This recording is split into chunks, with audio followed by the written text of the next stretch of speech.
Hello. आज हमारा topic है application of equilibrium constant.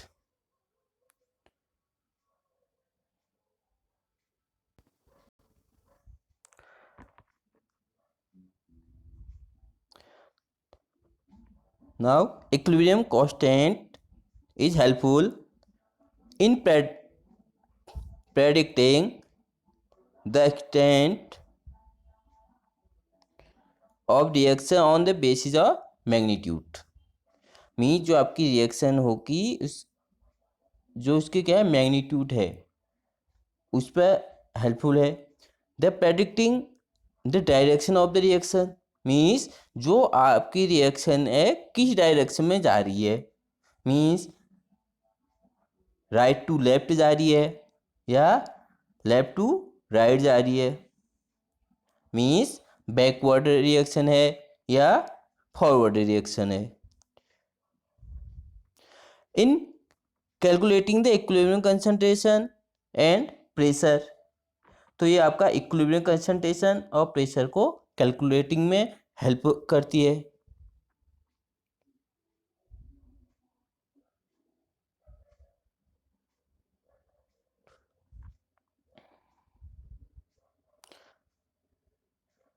Now predicting the extent of reaction means अब जो आपको प्रेडिक्शन है रिएक्शन के उसके अकॉर्डिंग क्या है,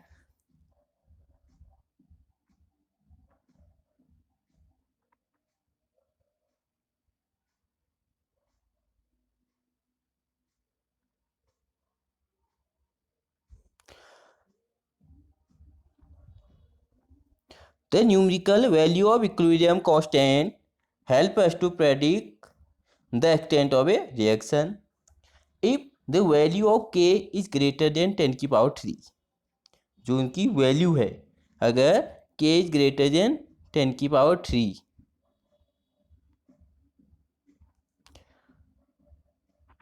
product predominates, reaction go nearly completion means जो आपकी रिएक्शन है वो लगभग लगभग कंप्लीट हो जाएगी या उसके नियरेस्ट है। इफ वैल्यू ऑफ के इज लेस देन 10 की पावर -3, ठीक है, अगर 10 की पावर -3 से कम है रिएक्टेंट प्रोडोमिनेट्स द रिएक्शन, अगर रियली मीन्स वो आपकी रिएक्टेंट पर डिपेंड है। इफ इट इज बिटवीन 10 की पावर 3 टू 10 की power -3 considerable amount of the both reactant product are present, means इसमें आपकी रिएक्टेंट भी प्रेजेंट है क्योंकि जब आपकी रिएक्शन स्टार्ट होगी उसमें तो केवल आपका क्या होगी, केवल आपके रिएक्टेंट होंगे।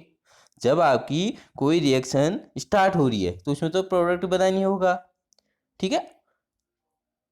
एंड जब आपके रिएक्शन कंप्लीट हो जाती है तो हमें प्रोडक्ट मिल जाते हैं, ठीक है। और एक कंडीशन ऐसी है जिसमें आपके रिएक्टेंट भी है प्रोडक्ट है, मीन्स कुछ प्रोसेस हो चुकी है, ठीक है, मीन कंप्लीट नहीं हुए तो उसमें आपका रिएक्टेंट भी होंगे और प्रोडक्ट भी होंगे। तो वही जिसमें आपके रिएक्टेंट भी हैं प्रोडक्ट भी हैं, ठीक है, तो वो आपकी जो वैल्यू है 10 की पावर 3 टू 10 की पावर -3 है, ठीक है। और जब आपका 10 की पावर 3 है तो उसमें प्रोडक्ट होंगे, मीन आपकी रिएक्शन उस कंडीशन में कंप्लीट हो जाएगी या कंप्लीट होने वाली होगी। जब 10 की पावर -3 है, ठीक है, उसमें आपका मोस्टली क्या है रिएक्टेंट है, मीन्स आपकी जो रिएक्शन है वो स्टार्ट हो रही है उसमें केवल मोस्टली आपकी क्या है रिएक्टेंट है।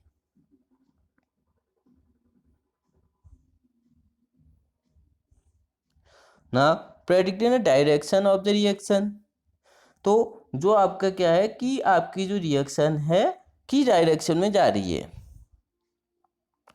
तो यहाँ पर एक कांस्टेंट होता है रिएक्शन क्विटेंट या हमने एक क्विटेंट कांस्टेंट भी कह सकते हैं। तो ये जैसे आपका केसी है, ठीक है, केसी क्या होता है, product concentration of product upon concentration of reactant. तो सेम ये भी आपका रिएक्शन कोटेंट है। इधर रेशियो ऑफ मोलर कंसंट्रेशन और partial pressure of the product species to the reactant species at any stage of the reaction not necessary at equilibrium, means जरूरी नहीं कि वो इक्विलिब्रियम में हो। तो ये है आपका, जैसे हमने आपका केसी निकाला था, ठीक है, तो ये कंडीशन होती है आपकी, जैसे ये केसी के इक्वल है। जब आपका क्यूसी और केसी इक्वल हो जाते हैं तो उस कंडीशन में ही ये रिएक्शन जो होती है आपकी इक्विलिब्रियम कंडीशन में होती है। ठीक है, अभी बताया मैंने कि जो आपकी जो डायरेक्शन है रिएक्शन, तो ये शो करती हैं कि आपकी जो डायरेक्शन है किस कहाँ की ओर शिफ्ट हो रही है, लेफ्ट की ओर शिफ्ट हो रही है या राइट की ओर शिफ्ट हो रही है। Reaction quotient Q E denoted Q C और क्यू पी, मीन्स जब आपका कंसंट्रेशन होगा उस कंडीशन में हम क्यू सी करेंगे। जब आपका पार्शियली प्रेशर होगा, मीन्स जब आपको गैस दिया होगा उस कंडीशन में हम उसे क्यू पी से डिनोट करते हैं। ठीक है, now if Q C equal to K C और Q P equal to K P, तो उस कंडीशन में आपकी जो रिएक्शन होगी वो इक्विलिब्रियम होगी। ठीक है, जब अब क्यू सी के सी से ज़्यादा है तो जो आपकी जो रिएक्शन होगी राइट टू लेफ्ट जाएगी, means backward direction.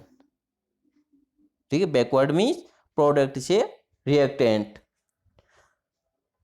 If Q C less than K C the reaction moves from left to right, तो आपकी जब रिएक्शन होगी वो लेफ्ट से राइट मीन फॉरवर्ड रिएक्शन जाएगी। क्योंकि जब क्यूसी और केसी आपकी डिपेंड है कि आपकी जो रिएक्शन है वो किस डायरेक्शन में जाएगी। जब इक्वल होंगे तो इक्विलिब्रियम कंडीशन में है। ठीक है, ग्रेटर देन है क्यूसी की वैल्यू तो राइट टू लेफ्ट, क्यूसी अगर लेस देन है तो आपका left to right.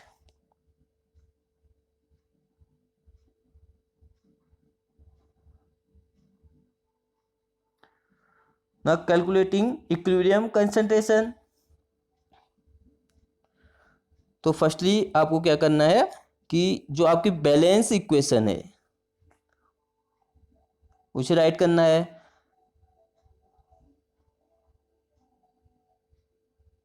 Then make a list of the following information of E substance, means अब जो आपने बैलेंस इक्वेशन लिखी है उसकी जो भी इंफॉर्मेशन है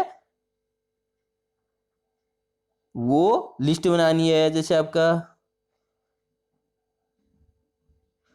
the information related to substance must be return just below the formula और सिंबल, तो उस सिंबल के नीचे आपने वो डिनोट करना है।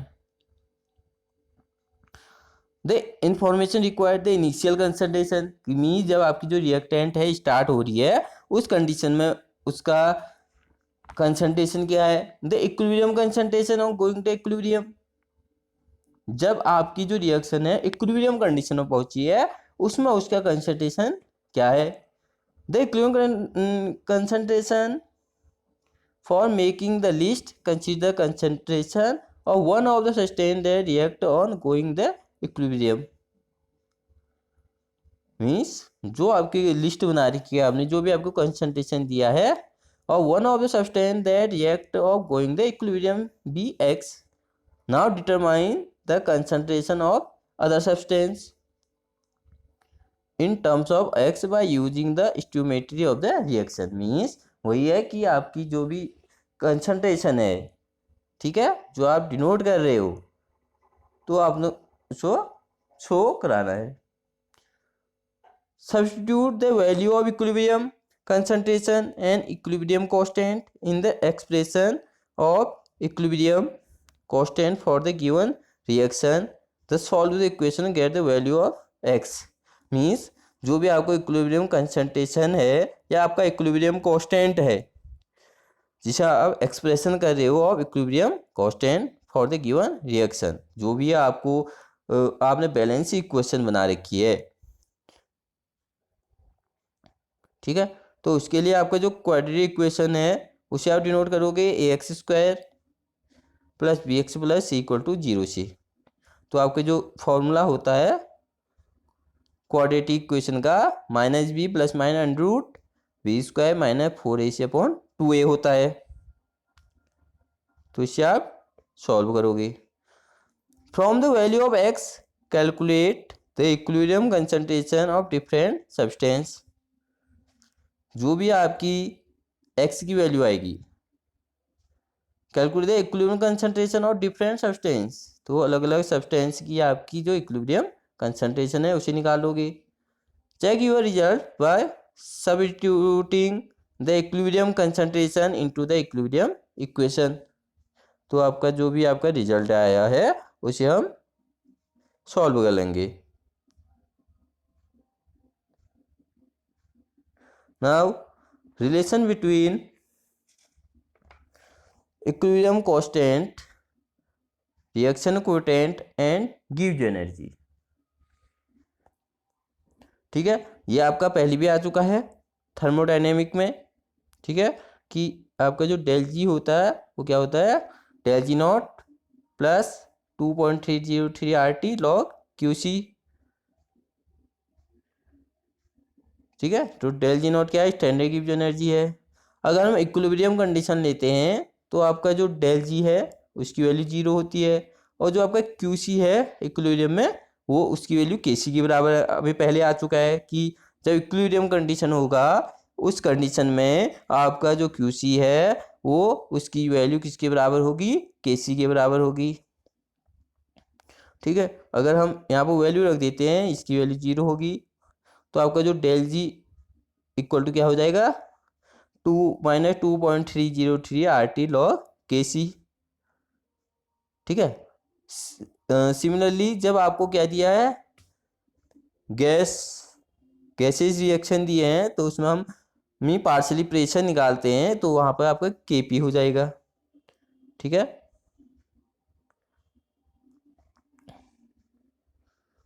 इन अब एक K हो गया del G not upon RT, यहाँ से अगर हम निकालते हैं, ठीक है, अगर हम आइडियल गैस से निकालते हैं तो इसकी वैल्यू यहाँ से निकल जाएगी आपकी K। अगर हम लॉगरिथम निकालते हैं तो आपकी वैल्यू ये आ जाएगी K equal to E minus del G not upon RT।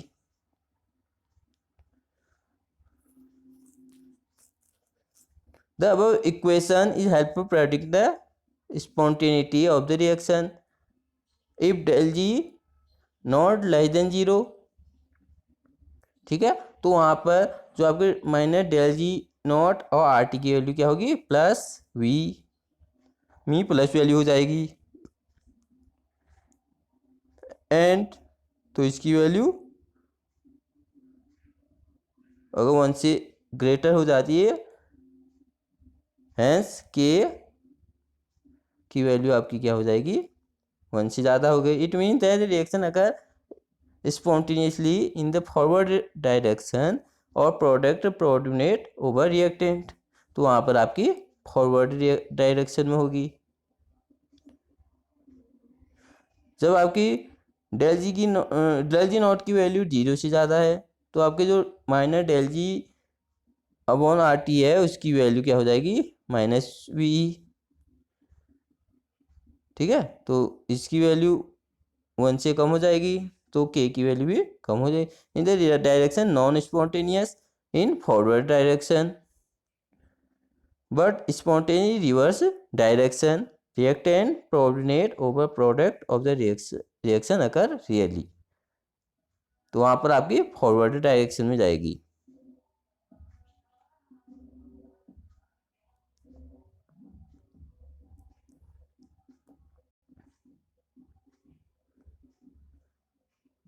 Now factor affecting changing concentration of reactant और प्रोडक्ट मीन जो अभी आपका कंसंट्रेशन चेंज हो रहा है रिएक्टेंट और प्रोडक्ट का, change in temperature, change in pressure, addition of inert gas, addition of catalyst, तो ये आपके फैक्टर अफेक्टिंग है फॉर इक्विलिब्रियम को। हाँ, Le Chatelier's principle, if any of the factor that determine the equilibrium condition of a system is change, means जो भी आपका जो इक्विलिब्रियम कंडीशन जो आपके इक्विलिब्रियम को इफेक्ट कर रही है, अगर वो क्या हो रहा है, चेंज हो रहा है, the system will move in such a direction so that effect of the change is reduced और न्यूलिफाइड। तो जो सिस्टम है तो वो क्या हो जाएगी, मूव हो जाएगी सच ए डायरेक्शन में। ठीक है, मीन्स अगर आपका कोई भी जो इक्विलिब्रियम कंडीशन को इफेक्ट करती है वो चेंज हो रही है, तो आपका जो सिस्टम है वो किसी डायरेक्शन में मूव होना शुरू हो जाएगा। First, effect of concentration change, the concentration state due to the addition of reactant और प्रोडक्ट। मीन्स अगर हम एक्स्ट्रा क्या कर रहे हैं, कोई एडिशन शो कर रहे हैं रिएक्टेंट और प्रोडक्ट का in relieve by shifting of net reaction that the direction where added substance is consumed। तो आपकी जो नेट रिएक्शन है अब वो किस डायरेक्शन में जा रही है, लेफ्ट या right. The concentration state due to the removal of reaction product is relieved by shifting of the net reaction in that direction where the removed substance is replenished, or the other word, change in the concentration of either reactant or product shift the reaction in such a direction in which the effect of the change is minimized। तो means जब आपका क्या हो रहा है, concentration change हो रहा है ऑफ आइदर रिएक्टेंट और प्रोडक्ट, तो आपकी जो रिएक्शन है वो शिफ्ट हो जा रही है किसी, जैसे अभी आपने देखा कि जो आपकी क्यूसी और केसी है, ठीक है, जो आपके क्यूसी और केसी है वो डिपेंड है। ठीक है, एक में तो आपके कोई शिफ्ट शो नहीं कर रहा है, एक में आपका वो लेफ्ट टू राइट जा रहा है, एक में राइट टू लेफ्ट जा रहा है, तो जो चेंजेज होगी वो मिनिमाइज्ड होगा। Now pressure change that is achieved by changing the volume of the system. जब आपका वॉल्यूम क्या हो रहा है, चेंज हो रहा है, generally effect the gases reaction having different number of moles of gaseous reactant और प्रोडक्ट। मीन्स जैसे आपने कोई रिएक्टेंट लिया, ठीक है, जैसे आपने यहाँ पर कोई रिएक्टेंट लिया और यहाँ पर आपको माना प्रोडक्ट है, अगर जो ये नंबर ऑफ मोल्स है इसमें अगर कोई चेंज नहीं हो रहा है तो प्रेशर में कोई चेंज होगा, दोनों इक्वल हैं, नहीं होगा। The number of moles of gaseous reactant and product it has no effect on solid और liquid as the volume of liquid is nearly independent of pressure. Increase in pressure shift the equilibrium in that direction where the number of moles of the gas और pressure decrease. अभी बताया मैंने, अगर आपका number of moles क्या हो रहे हैं, डिक्रीज हो रहे हैं, अगर सेम है रिएक्टेंट और प्रोडक्ट का, तो आपका जो प्रेशर है क्योंकि दोनों में सेम है, ठीक है, लेकिन अगर हम क्या कर रहे हैं, प्रेशर को इंक्रीज कर रहे हैं, shift the equilibrium in that direction, तो आपकी जो इक्विलिब्रियम है उस डायरेक्शन में जाएगी where the number of moles of the gas और प्रेशर डिक्रीज, जहाँ पर नंबर ऑफ मोल्स या मोल्स ऑफ गैस क्या हो जाएंगे, डिक्रीज हो जाएंगे, क्योंकि अगर सेम है तो उसमें कोई इफेक्ट नहीं पड़ेगा। With increase in pressure volume of the system decrease, क्योंकि जैसे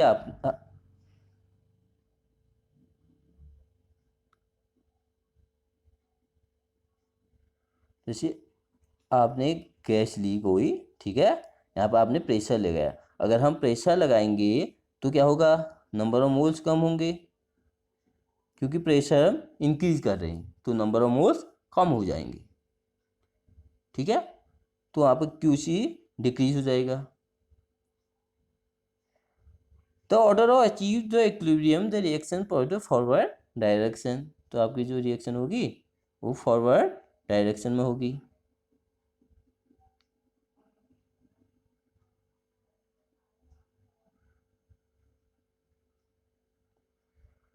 Now effect of inert gas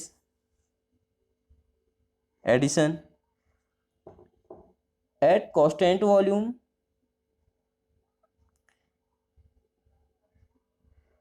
since inert gas does not take part of the reaction, क्योंकि आपकी inert गैस किसके यहाँ रिएक्ट नहीं करती है। So the equilibrium remain unaffected if volume is kept constant। तो जब इक्विलिब्रियम आपकी क्या होगी, अनफेक्टेड होगी अगर वॉल्यूम क्या है, कांस्टेंट है, मीन्स वॉल्यूम में कोई चेंज नहीं हो रहा है। This is because at constant volume the partial pressure और the molar concentration of the substance involve in the reaction remain unchanged. क्योंकि अभी बताया था मैंने, जब आपका जो रिएक्टेंट है और प्रोडक्ट का नंबर ऑफ मोल्स या वॉल्यूम क्या है, सेम है, तो आपका जो पार्शियल प्रेशर होगा वो भी सेम होगा। ठीक है, जिसके वजह से उनमें कोई चेंज नहीं होगा। At constant pressure, if the inert gas is added to equilibrium process at constant pressure, the volume of the process will increase। तो वहाँ पर आपकी, क्योंकि हम अगर आपका रिएक्टेंट टू प्रोडक्ट बन रहा है, ठीक है, और आपका जो कांस्टेंट क्या है, प्रेशर है, तो आपका जो वॉल्यूम होता वो इंक्रीज होगा। The equilibrium will shift in a direction in which there is increase in the number of moles of gas. क्योंकि आपका नंबर ऑफ मोल्स इंक्रीज हो रहे हैं तो आपकी जो रिएक्शन है उस डायरेक्शन में शिफ्ट हो जाएगी। Effect of temperature change, temperature directly effect the value of equilibrium constant Kc। तो आपका जो टेम्परेचर है डायरेक्टली इफेक्ट करता है Kc को। And rate of reaction, increase temperature shift the equilibrium such a direction where heat is absorbed and decrease temperature shift the equilibrium in such direction where heat is released। क्योंकि जो आपकी क्या है exothermic होती है या endothermic, इस पर डिपेंड करती है। ठीक है, क्योंकि जो आपकी एंडोथर्मिक होगी उसमें आपकी जो टेम्परेचर उसको क्या करेंगे, एब्जॉर्ब कर देंगे। एंड जब हम एक्सोथर्मिक कहते हैं तो एनर्जी रिलीज हो जाती है। In case of exothermic reaction del H की value minus V, the equilibrium constant decrease with rise the temperature. क्योंकि आपकी जो टेम्परेचर है वो इवॉल्व हो जा रही है, वो एब्जॉर्ब नहीं कर पा रहे।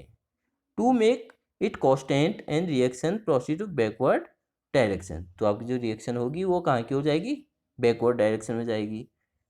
इन केस ऑफ एंडोथर्मिक रिएक्शन तो डेल एच की वैल्यू प्लस वी है। The equilibrium constant increase with rise the temperature and hence the reaction moves in forward direction। क्योंकि वहाँ पर वो क्या करेंगे, एब्जॉर्ब करेंगे एनर्जी को, या जो टेम्परेचर है उसको एब्जॉर्ब करेंगे, जिसके कारण से उनका जो इक्विलिब्रियम कांस्टेंट है वो इंक्रीज हो जाएगा। इफेक्ट ऑफ कैटलिस्ट, तो जो कैटलिस्ट होता है वो रेट और रिएक्शन को इफेक्ट करता है। The catalyst alter the rate of reaction by providing a new pathway or lower activation energy। In it affect the rate of forward and backward reaction to the same extent। Means जो आपकी backward reaction में चल रही है वही आपकी forward reaction में भी चलेगी। क्योंकि अगर हम कैटलिस्ट मिला रहे हैं तो जो उनका रेट ऑफ रिएक्शन है दोनों में इक्वल इफेक्ट पड़ेगा। है no effect on the rate of equilibrium. तो उनके, क्योंकि आपकी जो फॉरवर्ड रिएक्शन चल रही है और बैकवर्ड रिएक्शन दोनों में इफेक्ट कर रहा है, मीन दोनों आपकी कंडीशन इक्वल है, तो जिसके कारण से उनके जो इक्विलिब्रियम है उसमें कोई इफेक्ट नहीं पड़ेगा।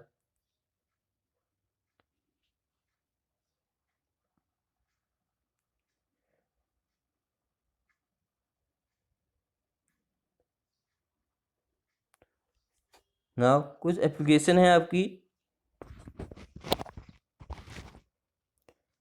फॉर्मेशन ऑफ HI, तो यहाँ पर आपका हाई कंसंट्रेशन ऑफ H2 और I2 unaffected by pressure change del Ng equal to 0। Low reaction temperature, no effect of addition of inert gas. ना हैबर प्रोसेस क्या है, जिसमें हम अमोनिया फॉर्मेशन करते हैं। तो हाई कंसनट्रेशन, तो आपकी जो कंडीशन है उसमें high concentration N2NH2, high pressure तो डेल एन जी की value -2, low temperature as a reaction of exothermic, क्योंकि एक्सोथर्मिक में आपकी जो एनर्जी होती है वो क्या होती है, इवॉल्व हो जाती है। ठीक है। Manufacture sulphuric acid by contact process. तो फर्स्टली आपका SO2 आपने रिएक्ट किया तो आपका SO3 बन गया।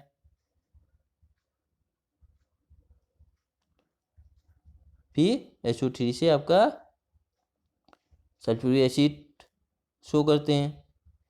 सेम आपका नाइट्रिक एसिड, तो उसमें आपका क्या है, high concentration of SO2NO2, low concentration of SO3, low temperature the reaction of exothermic. तो एक्सोथर्मिक है तो लो टेम्परेचर यूज होगा। Now nitric acid N2+O2 NO, तो increase of concentration of N2NO2 and unaffected by pressure change, तो del Ng 0, increase in temperature, तो आपका melting ice है और बॉइलिंग ऑफ वाटर। तो in the above case forward change in accompanied absorption of heat and decrease in volume. तो आपका heat अगर absorb होगा तो आपका जो वॉल्यूम हो रहा है वो डिक्रीज होगा। तो आपको ले चार्ले प्रिंसिपल यूज हो जाएगा। ठीक है। As forward reaction of endothermic, अगर फॉरवर्ड रिएक्शन मीन्स आपकी रिएक्टेंट से प्रोडक्ट बनना है तो फॉरवर्ड रिएक्शन है। ठीक है। अगर एक्सोथर्मिक है तो बैकवर्ड मीन प्रोडक्ट से रिएक्टेंट बनना।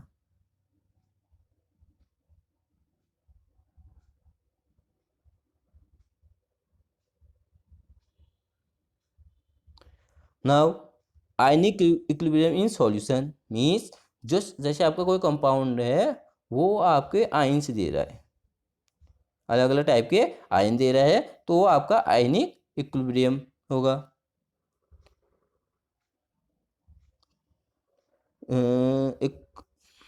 Equilibria that involve ion only are studied under different class called ionic equilibrium, जिसमें आपके आयन होंगी। ठीक है। मीन्स जो भी आपका कंपाउंड है तो वो अपने आयन में कन्वर्ट हो जाएगा। जैसे यहाँ पे दिया आपको आयरन 2 थायोसाइनेट, ठीक है, तो ये आपका Fe3 पॉजिटिव और HCN निगेटिव में कन्वर्ट हो जा रहा है। Such equilibrium reaction are non in ionic equilibrium but is well know that all substance do not dissociate into their constituent ions when dissolved in water such as sugar, glucose। ठीक है। तो कुछ ऐसे भी हैं जो आपके डिसोशिएट नहीं हो जाते हैं, तो वो नॉन इलेक्ट्रोलाइट कहलाते हैं। The substance which dissociate into there constituent ion, और कुछ आपके क्या होंगे, अपने आयन में डिसोशिएट हो जाएंगे। ठीक है। और जो डिसोशिएट हो जाएंगे वो आपकी कंडक्टर इलेक्ट्रिसिटी शो करेंगे, क्योंकि आपका जो एक्वस या मॉल्टन स्टेट में है वो आयन में कन्वर्ट हो जाते हैं। तो जो आयन हैं वो इलेक्ट्रिसिटी शो कर सकते हैं। अगर हम देखते हैं सॉलिड, ठीक है, ये एग्जांपल आपका 10th में भी है कि एक सॉलिड HCl है और एक एक्वस सॉल्यूशन बनाते हैं हम। ठीक है। तो एक आपका इलेक्ट्रिसिटी कंडक्ट करता है जब अगर सॉलिड में है, ठीक है, वो नहीं करता है क्योंकि वहाँ पर आयन नहीं होते हैं। ठीक है। तो सेम है कि यहाँ पर आपके कुछ जैसे आयन एंड अगर हम वाटर में डिसोशिएट भी कर रहे हैं तो अपने जो पार्टिकल हैं उसमें ब्रेक नहीं हो रही है, डिसोशिएट नहीं हो रहे हैं। तो कुछ हो रहे हैं, जो हो रहे हैं वो आपकी कंडक्टिविटी इलेक्ट्रिसिटी शो करेंगे। तो substance A solution of substance like urea glucose that डर नॉट डिसोशिएट इनटू आयन, तो ये आपके अपने आयन में कन्वर्ट नहीं हो जाते हैं, तो ये क्या आपके बैड कंडक्टर हैं, क्योंकि वो अपने आयन में कन्वर्ट नहीं हो रहे हैं। जब आयन नहीं बनेंगे तो आपकी इलेक्ट्रिसिटी शो नहीं होगी, तो ये आपके नॉन इलेक्ट्रोलाइट कहलाएंगे। नाउ इलेक्ट्रोलाइट्स,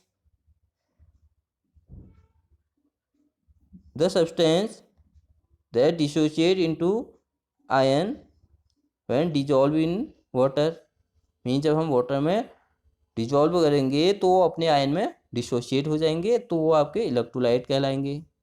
तो ये आपके कंडक्टिव इलेक्ट्रिसिटी शो करेंगे।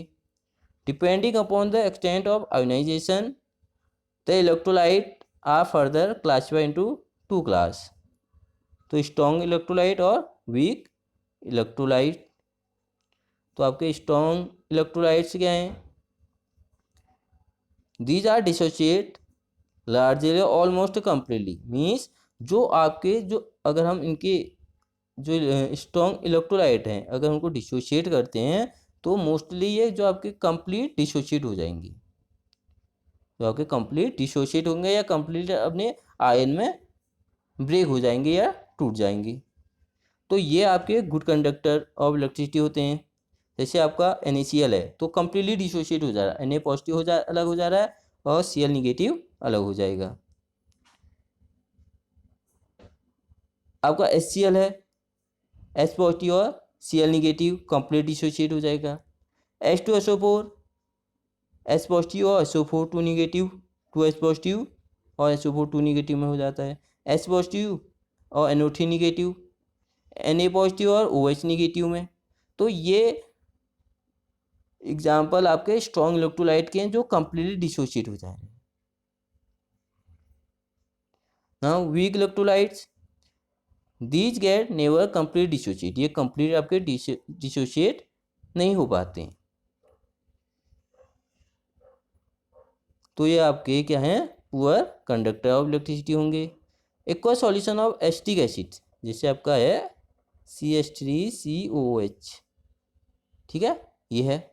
तो अगर हम इसको निकाल देते हैं तो आपका ये बन जाता है CH3CO निगेटिव, लेकिन इसमें आपका H और है, जो यहाँ पर H3 हैं तो ये H और हैं, मीन कंप्लीट डिसोशिएट नहीं हो पा रहे।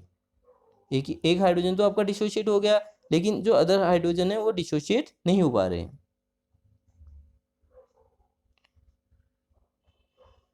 ठीक है। तो ये आपके वीक इलेक्ट्रोलाइट्स हैं।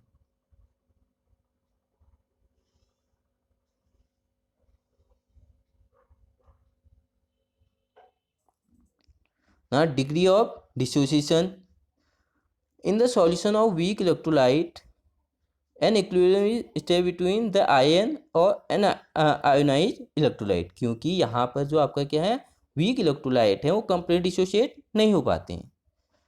तो such equilibrium is called ionic equilibrium, mean जो आपके आयोनाइज्ड हैं और एन आयोनाइज्ड इलेक्ट्रोलाइट हैं उनके बीच में जो आपका इक्विलिब्रियम है वो आपका इक्विलिब्रियम कहलाएगा। तो आपके पास कोई इलेक्ट्रोलाइट ए बी है तो ए पॉजिटिव और बी निगेटिव में डिसोशिएट हो गया।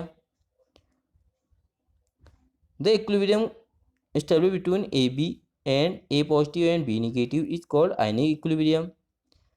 The fraction of total number of moles of undergo ionization or dissociation is called degree of ionization, ठीक है। मीन्स जो आपका डिग्री ऑफ आयोनाइजेशन या डिसोसिएशन है क्या है, जो भी आपके number of mole of electrolyte जो आपके आयोनाइज्ड हो रहे हैं, क्योंकि आपका क्या है ये यहाँ पर वीक इलेक्ट्रोलाइट है, कंप्लीटली इलेक्ट्रो डिसोशिएट तो नहीं हो पाते हैं, ठीक है, कुछ अमाउंट में डिसोशिएट हो जाते हैं तो उनके बीच कुछ आयोनाइज हो जाते हैं, कुछ अनआयोनाइज्ड हो जाते हैं, ठीक है। तो जो number of moles of electrolyte ionize as ion and upon total number of molecules of electrolyte, जो हम टोटल नंबर ऑफ इलेक्ट्रोलाइट ले रहे हैं।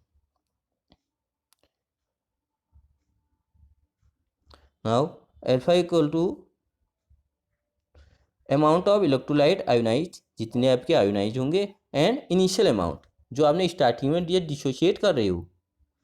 Degree of ionization increase with dilution of and reaches to maximum limit at infinitive dilution of weak electrolyte.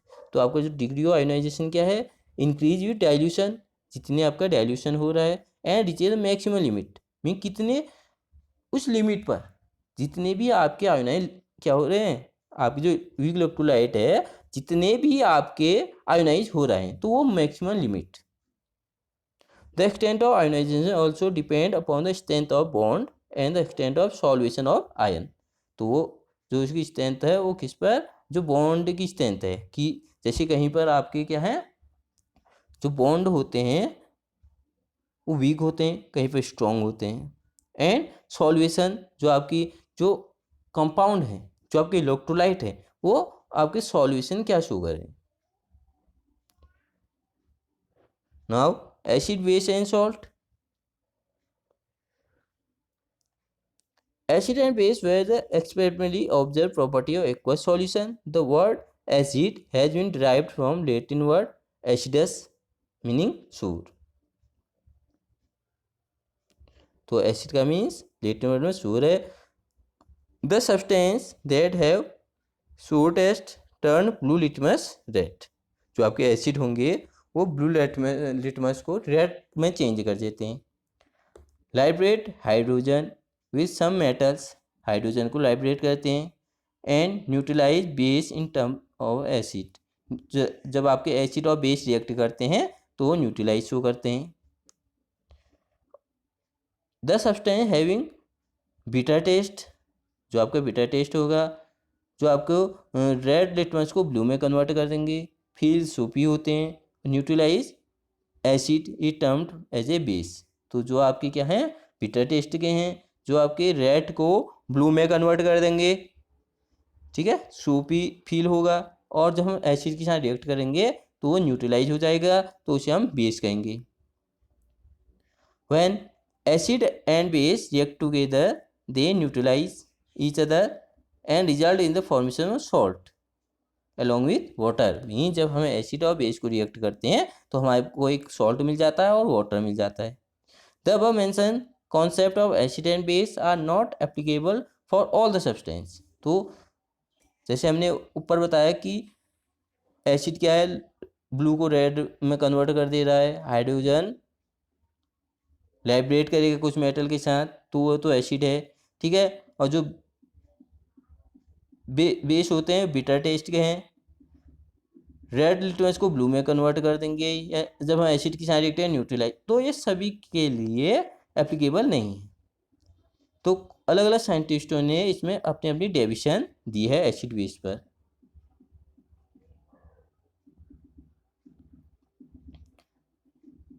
First is Arrhenius concept of acid and base.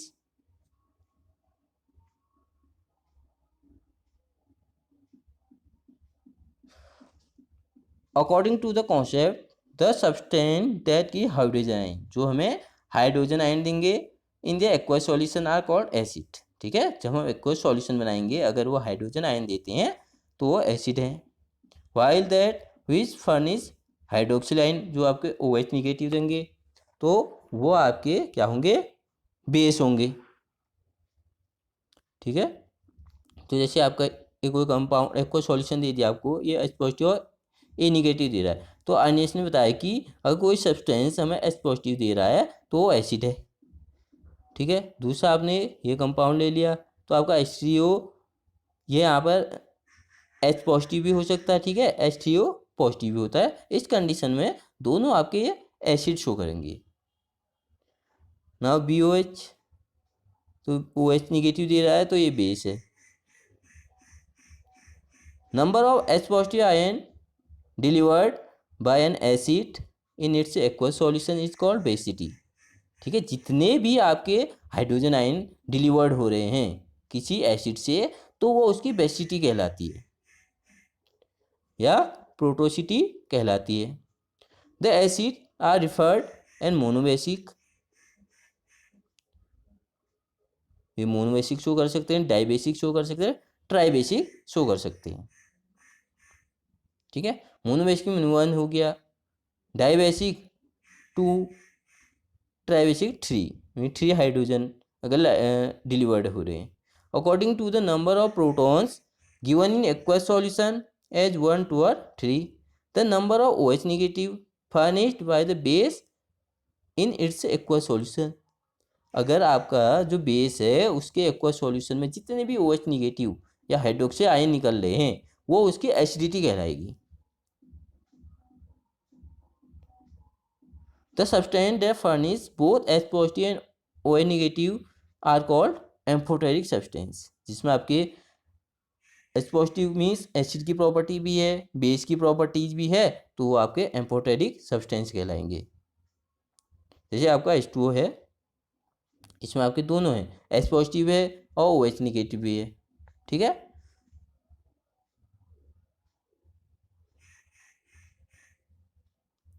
now limitation of Arrhenius theory.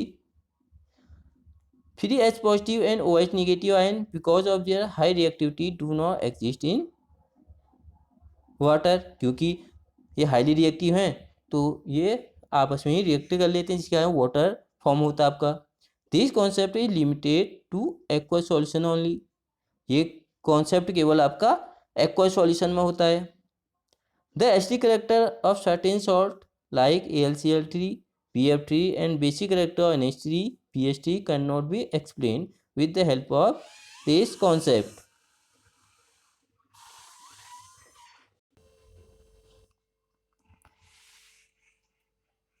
It is not applicable to the compound which do not contain free H positive और OH negative ion, क्योंकि जहाँ पर आपकी H positive हैं और OH negative हैं, क्योंकि आपका आयन ने क्या बताया कि जहाँ पर आपका H पॉजिटिव हैं या OH निगेटिव हैं वही क्या शो करते हैं, आपके एसिड और बेस शो करते हैं।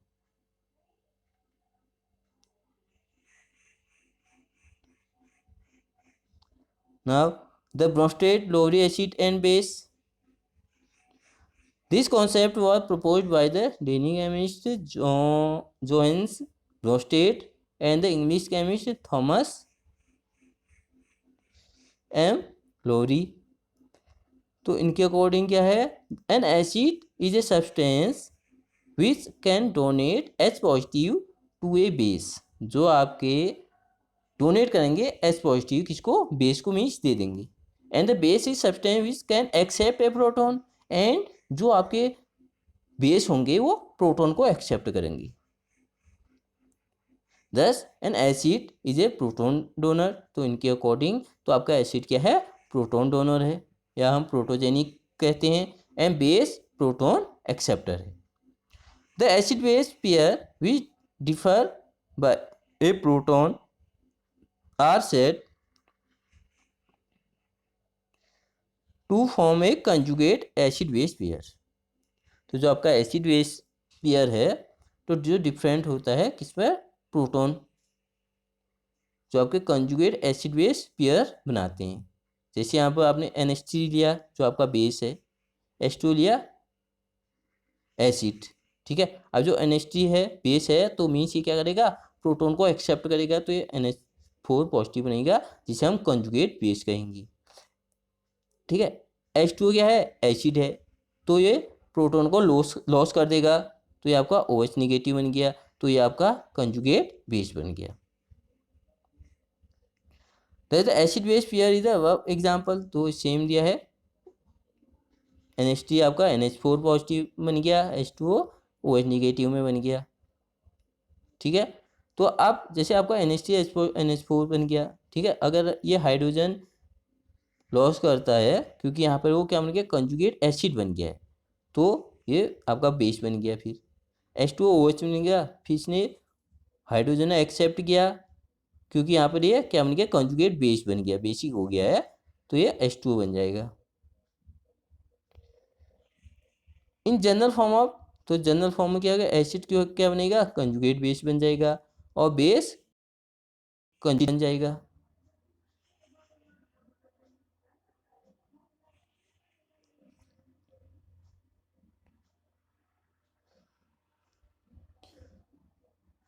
If prostate acid is a strong acid, then it conjugate base is a weak base. ठीक है, जब आपका एसिड क्या होगा, जो स्ट्रॉन्ग एसिड होगा, तो then it's a conjugate base, जब आपका जो एसिड है, ठीक है, वो स्ट्रॉन्ग है, तो उसका जो बेस बनेगा वो वीक बेस बनेगा। It is also interesting to note that some substance exhibit dual behavior. They have the tendency to accepting as well as donating the H positive ion, or in other words they behave as acid and base both. Means कुछ substance ऐसे हैं जो आपके acid भी show करते हैं और base भी शो करते हैं। जैसे आपको H2 है, अगर हम H2 को रिएक्ट करते हैं, एक उसमें एसिड बन जाएगा और एक बेस की तरह वर्क करेगा, तो वो आपके एम्फोटेरिक सब्सटेंस होंगी। जैसे NH3H2O CH3CO, जैसे H2 और H2O हमने रिएक्ट कराया, एक एसिड बन गया, एक बेस है, तो जो एसिड से बनेगा वो कंजुगेट बेस बन जाएगा, और जो बेस है वो कंजुगेट एसिड बन जाएगी। ठीक है, जैसे आपका NH3 है, NH4 पॉजिटिव बन गया और NH2 निगेटिव बन गया। CH3COH2 और CH3CO निगेटिव, तो यहाँ पर पॉजिटिव बन जाएगा, क्योंकि अभी तो न्यूट्रल है, आपका एक प्रोटॉन यहाँ पर आ जा रहा है। ठीक है, प्रोटॉन आ जाएगा तो पॉजिटिव बन जाएगा।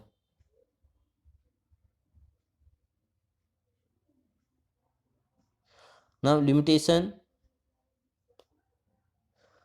the definition is unable to explain the reaction occurring in the non protonic solvent, क्योंकि उन्होंने बताया कि जो आपके क्या है एसिड हैं वो क्या कर रहे हैं, प्रोटॉन को डोनेट कर रहे हैं, और जो बेस हैं वो प्रोटॉन को एक्सेप्ट कर रहे हैं।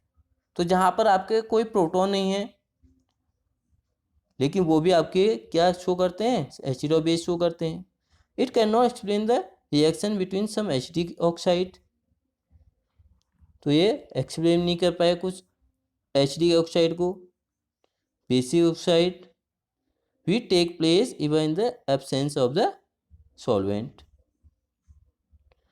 BF3 LCD extract do not have any hydrogen and hence cannot give a proton but are known as acid। अभी ऊपर बता दिया मैंने कि वो ये एक्सप्लेन नहीं कर पाए इनके अकॉर्डिंग कि जो आपके BF3 है, AlCl3 कुछ ऐसे आपके क्या हैं जिनमें आपका हाइड्रोजन नहीं है, लेकिन ये कैसे वर्क करते हैं, एक एसिड की तरह बिहेव करते हैं, क्योंकि उन्होंने बताया कि आपका एसिड और बेस है, एक क्या कर रहा है, एसिड डोनेट कर रहा है और दूसरा एक्सेप्ट कर रहा है।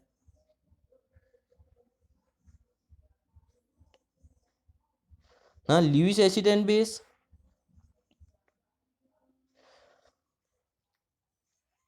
ए tendency to donate an electron pair to form a coordinate bond and an acid is a substance that accept a electron pair donate by the Lewis base। तो इन्होंने बताया कि जो टेंडेंसी होती है डोनेट करने की या एक्सेप्ट करने की, ठीक है, वो आपका एसिड एंड बेस शो करेंगी। तो आपका जो लुईस एसिड होती है वो इलेक्ट्रोफाइल है और इलेक्ट्रॉन डेफिशिएंट, जैसे आपका AlCl3 है, CO3 positive, Mg2 positive, and Lewis base क्या है, न्यूक्लियोफाइल्स हैं, जिसमें आपके इलेक्ट्रॉन एक्स्ट्रा अमाउंट में होते हैं, जैसे H2O है, NH3, OH निगेटिव, NOCO। क्योंकि यहाँ पर आपके क्या है, जब आप बॉन्ड बनाओगे, कोऑर्डिनेशन बॉन्ड बनाते हैं, तो यहाँ पर इनके लॉन पेयर होते हैं, ठीक है, जो आपके शो करते हैं। According to Lewis in general acid base reaction can be explain, तो उन्होंने एक्सप्लेन कर रखा है। जैसे आपका ये आपके बेस हैं जिसमें आपके लॉन पेयर हैं, मीन्स इलेक्ट्रॉन ज़्यादा हैं, तो ये यहाँ से आपके एसिड क्या करेगा, यहाँ पर एक्सेप्ट करेगा। जैसे H पॉजिटिव OH H2O, तो यहाँ पे जो लॉन पेयर हैं ये एक्सेप्ट यहाँ की ओर दे देंगे। BF3 NH3 हैं, NH3 BF3 को दे देगा। It is also interesting to notify that all Bronsted-Lowry base also act as Lewis base. जितने भी आपके ब्रोस्टेड-लोरी बेस हैं वो किसकी तरह वर्क करेंगे, एक वो लुईस बेस की तरह, because of the presence of lone pair of all the base, क्योंकि यहाँ पर आपके क्या है, लोन पेयर होते हैं.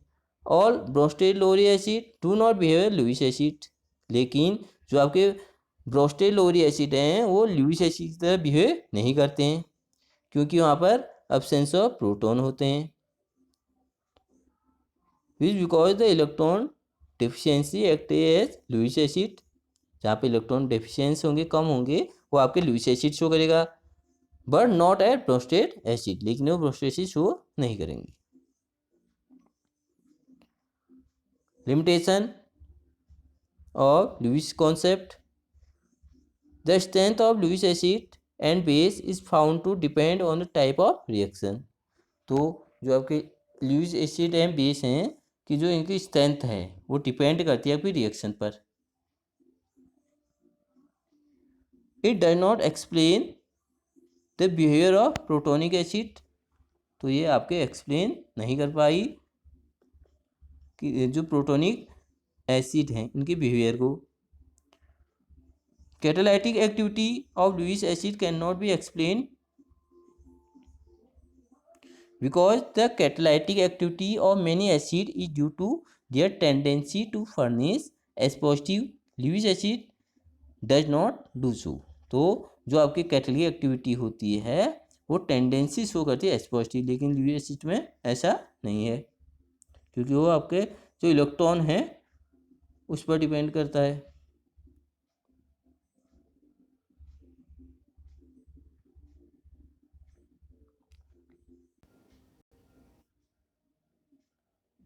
Now strength of acid and base.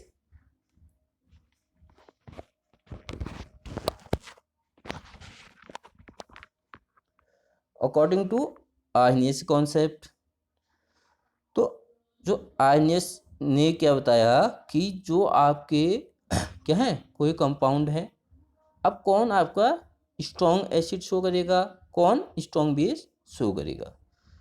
जब आपके क्या होंगे, जब कोई एसिड है कंप्लीटली डिसोशिएट हो जा रहा है, ठीक है, तो वो आपका स्ट्रॉन्ग एसिड है. The completely into their ions of the aqueous medium and rarely provide a proton. जो हमें मीन्स एक तो कंप्लीटली डिसोशिएट हो जाएंगे और दूसरा हमें क्या प्रोवाइड करेंगे, प्रोटॉन प्रोवाइड करेंगे, तो वो आपके स्ट्रॉन्ग एसिड कहलाएंगे. जैसे परक्लोरिक एसिड है HClO4, तो आपको प्रोटॉन दे देंगे. हाइड्रोक्लोरिक एसिड आपको प्रोटॉन दे देंगे, ठीक है. हाइड्रो एसिड आपको प्रोटॉन दे देंगे, ठीक है. नाइट्रिक एसिड है H positive, sulphuric acid H positive. Similarly the base और almost completely into their ions of the aqueous medium. तो मीन्स जो आपने एक्वस मीडियम बनाया वो कंप्लीट डिसोशिएट हो गया और आपको हाइड्रोक्सी आयन दे दिया उन्होंने, तो वो आपके स्ट्रॉन्ग बेस कहलाएंगे. जैसे आपका NaOH है, LiOH है, KOH, CHOH, तो OH निगेटिव दे देंगे.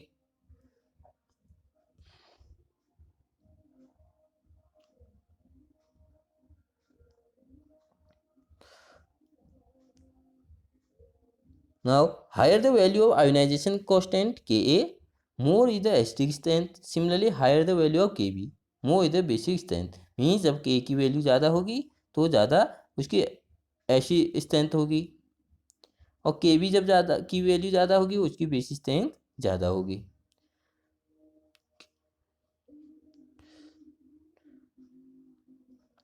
Now, according to Bronsted-Lowry concept, the acid having higher tendency to give a proton. तो ब्रोस्टेड के अकॉर्डिंग क्या है, जो हमें क्या दे, प्रोटॉन देते हैं, तो higher tendency to give a proton, तो वो आपके स्ट्रॉन्ग एसिड हैं, ठीक है. The equilibrium reaction goes in the direction of weaker acid. तो आपके जैसे आपको HA और H2O दे दिया, ये एसिड हो गया, ये बेस हो गया, तो इससे आपका कंजुगेट एसिड और कंजुगेट बेस बन गया। तो यहाँ पर आपका जो HA है स्ट्रॉन्ग एसिड है और H3O पॉजिटिव क्या है, H2O is rarely give to proton to H2O and the reaction shift to the forward direction. The solution will mainly contain A negative and H2O positive. I mean, the H2O positive and A negative both are weaker as strong acid give a proton to a strong base. ठीक है, जो means आपका जो acid है वो जब conjugate base बनाएगा, ठीक है, और जो बेस होते हैं वो एक्सेप्ट कर लेते हैं, वो कंजुगेट एसिड बनते हैं। It means the conjugate base obtain from a strong acid, the conjugate base obtain from the strong acid is weak at the obtain from a weak acid is strong. जब आपका weak acid होगा वो strong बन जाएगा और जो strong acid है वो वीक बन जाएगा। तो यहाँ पर एग्जाम्पल दिया गया ClO negative, Cl negative, Br negative, I negative, NO3 negative, HSO4 negative.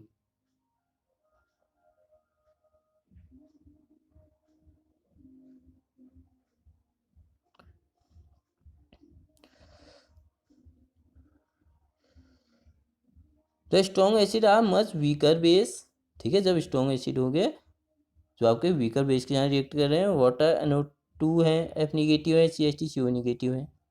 The conjugate base of weak acid are stronger than water, the conjugate base of weaker acid are stronger than water, तो आपके water से strong है। A conjugate acid obtain from a strong base, जो conjugate acid होंगे वो आपके from a strong base is weak than the obtained from a weak base is strong. ठीक है, जो मीन्स जो आपके कंजुगेट एसिड हैं वो डिपेंड करते हैं कि जैसे कंजुगेट एसिड है बेस है, वो डिपेंड करते हैं जो आपकी एसिड है बेस है, तो एसिड और बेस की स्ट्रेंथ क्या है, ठीक है, वही आपके कंजुगेट एसिड और कंजुगेट बेस को ऑब्टेन करते हैं कि कौन स्ट्रेंथ में कौन स्ट्रॉन्ग होगा और कौन वीक होगा।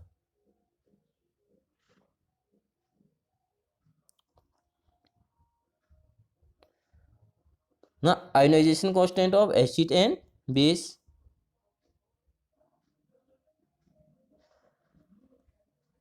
फॉर एसिड एंड बेस, तो अब आपका ये H2SO4 H पॉजिटिव और HSO4 में कन्वर्ट हो गया। ठीक है, अब ये ध्यान देना कि जैसे ये होगा अब यहाँ पर ये और प्रोटॉन दे सकता है हमें, ठीक है, ये हमें और प्रोटॉन दे सकता है, तो ये SO4 2 निगेटिव, तो आपका जो KC है वो ये बन गया H positive SO4 2 negative upon concentration of H2SO4। अब वैसे आपका बेस का है N पॉजिटिव और OH निगेटिव, तो KC इक्वल टू ये बन गया आपका concentration of Na positive and concentration of OH negative upon concentration of NaOH. The ionization constant of water and ionic product. The water act as acid, क्योंकि आपका जो water है वो एसिड की तरफ भी वर्क करता है और बेस की तरफ भी वर्क करता है। One water molecule act as a acid and donate its proton while the other act as base by accepting a proton. जो एसिड है, जो आपका वाटर है, जो आपका एसिड शो कर रहा है वो प्रोटॉन को डोनेट कर देगा और जो दूसरा है जो बेस की तरफ वर्क कर रहा है वो एक्सेप्ट कर लेगा। तो यहाँ पे इक्वेशन बन गया आपके H2O + H2O H3O पॉजिटिव और OH निगेटिव। अब अगर हम according to mass dissociation constant हो जाएगा इनका KC या K, वो क्या बन जाएगा H3O concentration of H3O positive concentration of OH negative upon concentration of H2O 2 H2O है, ठीक है, ये 2H2O इसलिए 2 आ गया। What is a pure liquid at concentration remain constant, क्योंकि प्योर होता है क्योंकि उसमें क्या है कांस्टेंट इसलिए है इक्वल अमाउंट में आपके H पॉजिटिव भी हैं और OH निगेटिव भी हैं।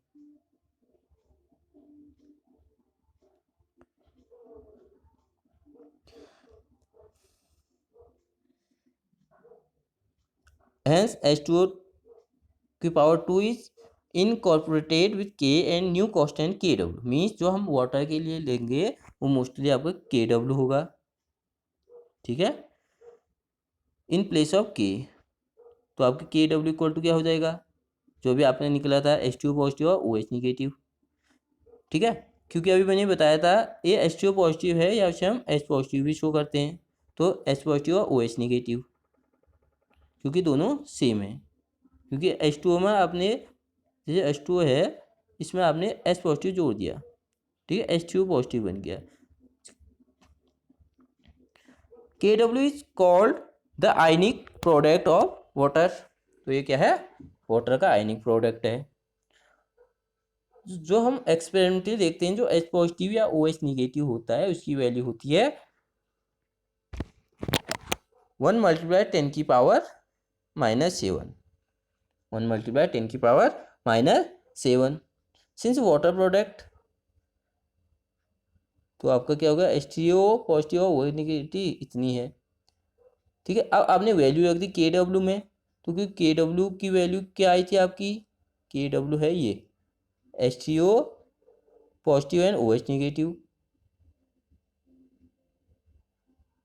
ठीक है। तो आपकी जो KW हो जाएगा,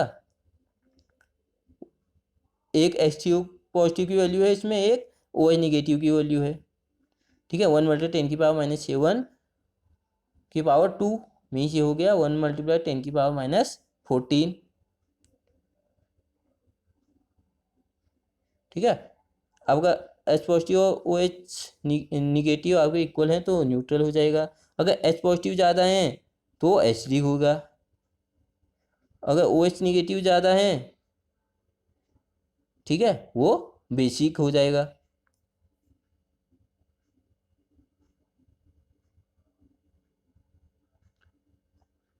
नाउ pH स्केल, तो जो pH स्केल क्या है, in order to represent the hydronium ion concentration more conventionally in terms of molarity, Sorensen introduce the logarithm scale called pH scale. तो pH स्केल क्या है, the negative logarithm to base 10 of the activity of hydrogen ion. अगर हम hydrogen ion की activity या concentration निकाले हैं उसकी निगेटिव लॉगरिथम में, वो आपकी pH स्केल है। If the solution is very dilute,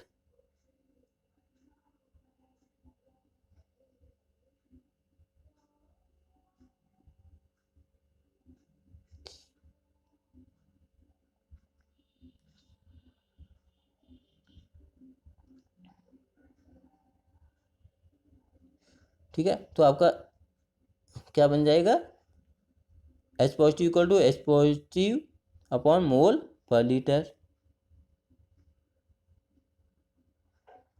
for the definition of pH, तो pH के अकॉर्डिंग क्या है आपकी जो माइनर लॉगरिथम है H पॉजिटिव आयन की, ये निकल जाएगी आपकी, ठीक है। इसकी वैल्यू आपकी क्या है, -log H पॉजिटिव पर मोल per litre.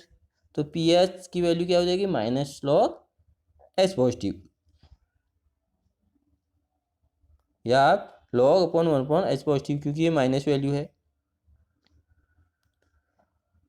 pH of acidic solution of HCl is concentration 10 की पावर -2 m इज 2, मीन्स जो अब एसिड है, ठीक है, उसकी वैल्यू आपको पता है 7 से कम होती है, तो ये 10 की पावर -2 आ रही है, मीन्स 2 है। बेसिक एनिवर्स जो OH निगेटिव 10 की पावर -4 है, ठीक है, एंड H2O 10 की पावर -10 है।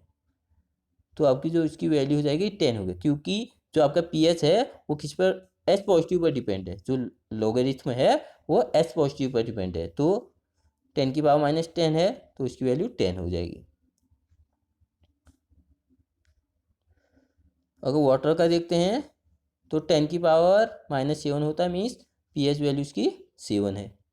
तो acidic solution less than 7, basic greater than 7, neutral 7।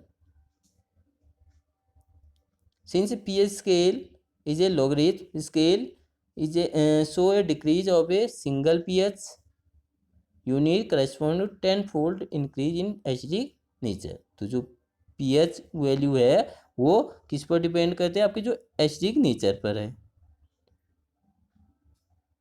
ठीक है, जैसे यहाँ पर एग्जांपल दिया आपको, the concentration of hydrogen ion in a sample of soft drink 3.8 multiply 10⁻³ what is it's pH. तो पीएच क्या होता है, माइनस लॉगरिथम एच पॉजिटिव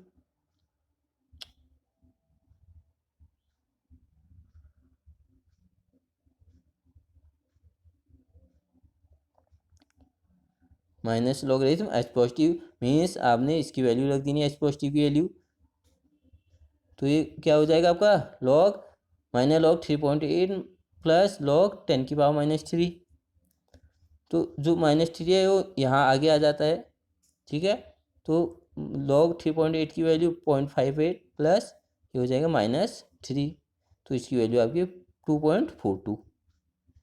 तो आपकी जो पीएच वैल्यू है 2.42। Now measurement, pH of solution generally measured by using pH paper which give different color with the solution of different pH। क्योंकि हम जो pH वैल्यू होती है उसमें डिनोट होता है जो पेपर होता है कि आपकी वैल्यू कितनी है। तो जो उनकी रेंज होती है 1 to 14 होती है।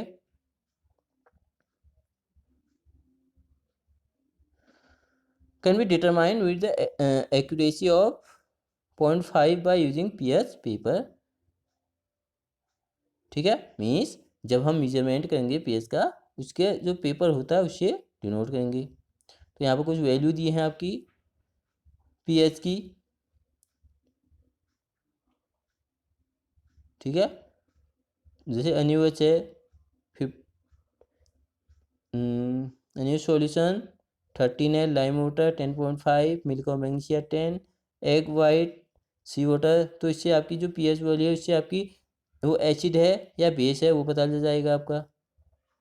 मिल्क होता है 6.8, human saliva 6.4, black coffee 5, tomato juice 4.2, soft drink 3, lemon juice 2.2, gastric juice 1.2, 1 मोल HCl सॉल्यूशन 0, कंसनट्रेशन HCl 1। तो ये यहाँ पर आप डिनोट कर सकते हो कि कौन आपका कौन ज़्यादा एसिडिक है और कौन बेसिक है। pOH,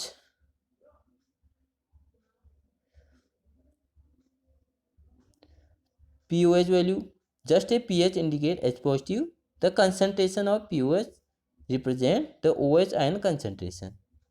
तो अगर हम OH वैल्यू निकाल रहे हैं तो माइनस लॉगरिथम OH निगेटिव निकालेंगे जैसे आपने H पॉजिटिव का निकाला। नाउ रिलेशन बिटवीन pH और pOH। ठीक है, फर्स्टली आपको पता है H पॉजिटिव OH KW होता है जिसकी वैल्यू 1.1 मल्टीप्लाई 10⁻14 है। तो आपने लॉगरिथम ले लेना है, तो ये होगा माइनस लॉगरिथम H पॉजिटिव और माइनस लॉगरिथम OH और जिसकी वैल्यू आपकी क्या है 10⁻14 है। pH और pOH की वैल्यू आपकी 14 होती है। ठीक है, in case of pure water तो आपकी जो H पॉजिटिव अगर प्योर वाटर है OH निगेटिव तो उसकी वैल्यू आपकी 1 मल्टीप्लाई 10⁻7 है। ठीक है, अब इन केस ऑफ एसिडिक सॉल्यूशन तो pH 7 से कम हो जाएगा एंड pOH 7 से ज़्यादा होगा। इन केस ऑफ एल्कलाइन सॉल्यूशन, ठीक है, जब अगर pH है 7 से ज़्यादा है और pOH 7 से कम है। The solution having pH between 0 to 2 are strong acid.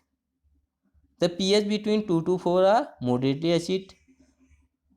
pH between 4 to 7 are weakly acid. Means सबसे ज़्यादा स्ट्रॉन्ग 0 से 2 के बीच, then moderate 2 to 4 and 4 to 7 weakly acidic. Same आपका pH value between 7 to 10 weakly base, 10 to 12 moderate basic and other is mean 12 to 14 is strong basic.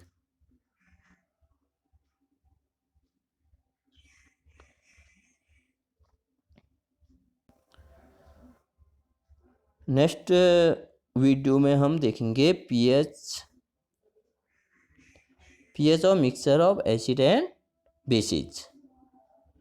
ठीक है, आज हमारा सेशन यहीं पर हम कंप्लीट करते हैं, और जो नेक्स्ट वीडियो में देखेंगे पीएच और mixture of acid and base. Okay.